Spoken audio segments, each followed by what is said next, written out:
Tout ça est une folie et il y a beaucoup de militaires qui sont contre ça, qui se fassent entendre, voilà, qui se fassent entendre d'une manière ou d'une autre. Ils ont plein de manières de se faire entendre, et y compris les militaires à la retraite, qui se fassent entendre par les tribunes, qui mettent les pieds dans le plat, qui créent même une polémique nationale. On en est là. Il vaut mieux avoir une énorme polémique nationale, qu'on ait le sentiment que des militaires quittent leur devoir de réserve, qu'on ait le sentiment que la grande muette l'ouvre alors qu'elle devrait rester muette. Je préfère ça, que ce soit même une crise institutionnelle, que ce soit gravissime, qu'on aille très loin dans la transgression de ce qu'on doit faire, plutôt que de prendre le risque d'envoyer effectivement des fils et des filles de France verser leur sang pour le Donbass, pour Zelensky, donc pour l'OTAN, pour l'Union européenne et pour BlackRock. Je pense que quand on joue à la guerre, on n'est plus au Playmobil ou au Lego, où on avait des petits canons avec des faux boulets de canons minuscules en plastique. Ça, c'est les gamins qui jouent à ça.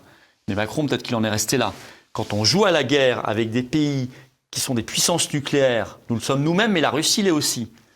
Elle est même la première puissance nucléaire du monde. Et qu'il y a d'autres acteurs, et que le monde, il est inflammable aujourd'hui. Et que surtout, la Russie n'est pas seule au monde, très loin de là. Elle a tous les BRICS, la Chine derrière. Vous ne savez pas comment ça peut dégénérer. Vous ne savez pas qu'à un moment, il peut y avoir une escalade qui vous échappe. Donc même si Macron n'est que dans le cynisme et qu'il ne croit pas un mot de ce qu'il dit, et qu'il n'a pas l'intention en réalité d'envoyer des soldats français, etc., même si ça c'est le cas, et ce n'est pas forcément le cas, ça peut quand même lui échapper, et à un moment, nous on peut se prendre le pruneau sur la figure, où il peut y avoir à un moment un missile qui arrivera dans un pays de l'OTAN, la Pologne, frontalier de l'Ukraine, et puis ce sera le prétexte. Et ensuite, que dira Macron, puisqu'il s'est engagé à envoyer des troupes? Il le fera, d'une manière ou d'une autre. Donc non, on ne peut pas jouer évidemment à ça. On peut pas. Malgré tout, vous savez, faire attention, il y a des faucons dans les couloirs de Washington qui voient que les États-Unis ne font pas le sale boulot eux-mêmes, notamment parce qu'il y a heureusement au Congrès américain des élus trumpistes qui bloquent depuis des mois maintenant de nouvelles aides militaires et financières à l'Ukraine. Alors ces faucons se disent qu'il faut qu'on trouve le pigeon de service pour aller faire le sale boulot. Donc on va aller le chercher le plus orgueilleux, on va le flatter, on va le manipuler, on va l'utiliser, on va utiliser ses faiblesses. Quelle est la faiblesse principale de Macron? C'est son narcissisme, sa personnalité, son tempérament. Donc on va aller chercher notre pigeon français et on va lui faire le sale boulot. Et lui sera flatté de jouer ce rôle-là, le chef du monde libre, ce qu'il doit imaginer être dans sa tête.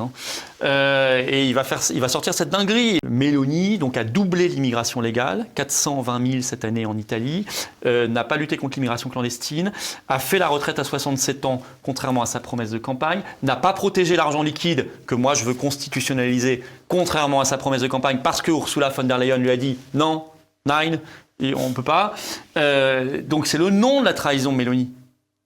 De toute façon, tous ces euro-réformistes, ça finit toujours en trahison. Tsipras, Kurz en Autriche, Mélanie en Italie, avant ça Salvini déjà quand il était ministre, Wilders il vient d'abandonner, de jeter le gant aux Pays-Bas. Ça finit toujours comme ça, toujours. Quel est le projet derrière tout ça maintenant? Nous faire passer à la moulinette grecque. On nous parle des APL, pour l'instant à moitié démenti. On nous parle, ça c'est pas démenti, des affections longue durée, cancer, diabète, qui ne seront plus prises en charge à 100%. Ça c'est une vraie saloperie ici. Vous voyez? Donc ça, votre cancer ne sera plus pris en charge à 100% parce qu'il faut nourrir la guerre en Ukraine, qu'il faut nourrir le salaire d'Ursula von der Leyen, qu'il faut nourrir Pfizer et McKinsey et qu'il faut continuer de payer la dette du Covid. Bruno Le Maire nous dit, on vient de décider de faire un nouveau chèque à l'Ukraine, en plus de tous les autres. Tout ça, ça coûte.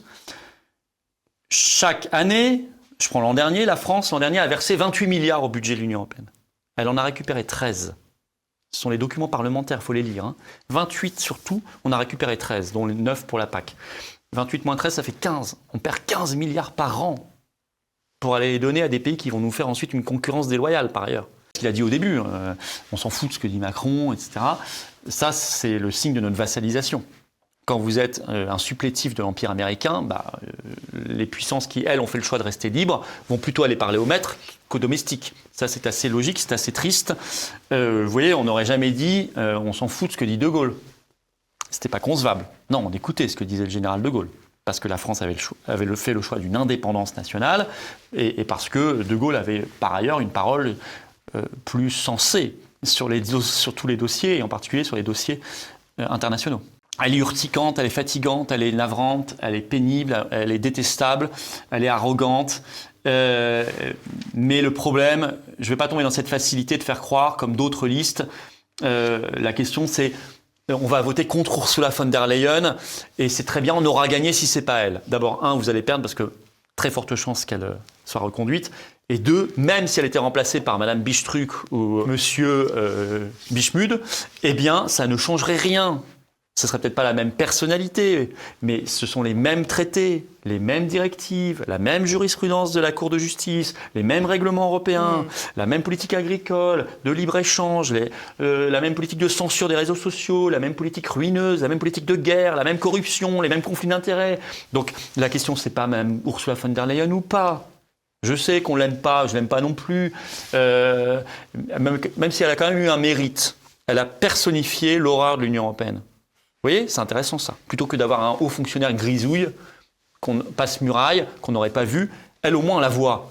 Ben, comme ça, les gens ils voient ce que c'est que l'Union européenne. C'est déjà pas mal. On a eu Véran qui s'est mise en scène avant de partir clinique des Champs-Élysées, faire de la médecine esthétique, injecter du Botox. Attention, il a dit pas de pénis et pas de fessier. Il a dit ça dans le Parisien. Je ne toucherai ni au pénis ni au fessier. Nous étions tous rassurés.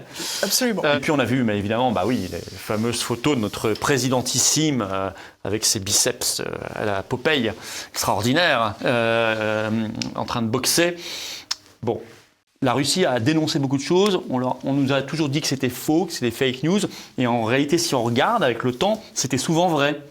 Il y avait bien des bases de la CIA en Ukraine, il y a bien l'OTAN qui a avancé contre les promesses faites, il y a bien des soldats britanniques, français, polonais, etc. en Ukraine, et il y a bien des projets de guerre, de co-belligérance, et tout ça, à chaque fois on nous a dit que c'était faux, et finalement ça a toujours été vrai. Comme on nous avait dit, non, on n'enverra pas de chars, puis on envoyait des chars, on n'enverra pas d'avions, puis on en envoie, on n'enverra pas de missiles, puis on en envoie, et maintenant des hommes.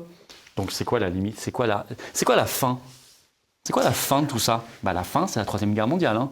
Il faut se réveiller là, hein. Je le dis quand même à tout le monde, si vous prenez le fil logique de tout ça, il n'y a pas d'autre fin qu'une Troisième Guerre mondiale.